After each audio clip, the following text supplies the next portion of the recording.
কোটা সংস্কার আন্দোলনকারী ও বিএনপি জামায়াতের দাবি এখন এক। এ কারণে চলমান সহিংসতার রাজনৈতিকভাবে মোকাবেলা করা হবে বলে জানালেন তথ্য প্রতিমন্ত্রী মোহাম্মদ এ আরাফাত। জরুরি ব্রিফিংয়ে প্রতিমন্ত্রী বলেন, দেশের বৃহত্তর স্বার্থে উস্কানি গুজব ঠেকাতে সামাজিক যোগাযোগ মাধ্যম বন্ধ রাখা হয়েছে। আর আওয়ামী লীগের প্রেসিডিয়াম সদস্য জাহাঙ্গীর কবির নানক বলেন, সব সহিংসতা ও হত্যার দায় আন্দোলনকারীদের নিতে হবে। দেখুন আতিকা রহমানের রিপোর্ট। চলমান সংকটময় পরিস্থিতিতে জরুরি সংবাদ সম্মেলন করেন তথ্য প্রতিমন্ত্রী মোহাম্মদ আলী আরাফাত। সংসদ ভবন এলাকায় ব্রিফিংয়ে তিনি বলেন, সব দাবি মেনে প্রধানমন্ত্রী আলোচনায় ডাকার পরও আন্দোলনকারীরা সহিংসতার পথ বেছে নিয়েছে।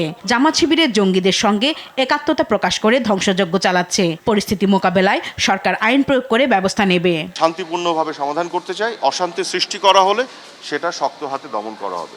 তারা বিএনপির সাথে একত্রতা প্রকাশ করলো গতকাল, এখন আর তারা আলাদা থাকলো না, এটা এখন বিএনপি জামাতই হয়ে গেল। সকল দাবি পূরণ হয়ে গেল, তারপরও এখন হচ্ছে এক দফার দাবি, মানে ওখানে তারা যেতেই যাবে। এখন তারা বরং বিএনপি জামাতের সাথে একত্রতা প্রকাশ করে তাদের নিজস্ব আইডেন্টিটি এটাকে তারা ডিজলভ করে এখন আমরা আবার সেই 28 অক্টোবর নির্বাচনের আগে যাদের মোকাবেলা করছিলাম তারাই সামনে চলে আসলো। আওয়ামী লীগ ধৈর্যের পরীক্ষা দিয়েছে, এবার শক্তভাবে প্রতিরোধ গড়ে তুলবে।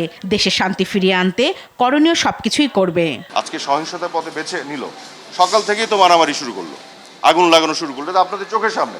তো মাননীয় প্রধানমন্ত্রী বলেছেন এই সন্ত্রাসীদেরকে দমন করার জন্য জনগণের প্রতি উনি আহ্বান জানিয়েছেন। গোটা বিশ্বে বিভিন্ন সময় বিভিন্ন দেশে সামাজিক যোগাযোগ মাধ্যমে গুজব ছড়িয়ে টেনশন বাড়িয়ে উত্তেজনা তৈরি করে মানুষকে বিপথে পরিচালিত করে সংঘাত, সহিংসতা এবং মৃত্যুর ঘটনা ঘটে। এই ধরনের মৃত্যু বা এই ধরনের হতাহত এড়ানোর জন্য আমরা সাময়িকভাবে এই পদক্ষেপ নিয়েছি।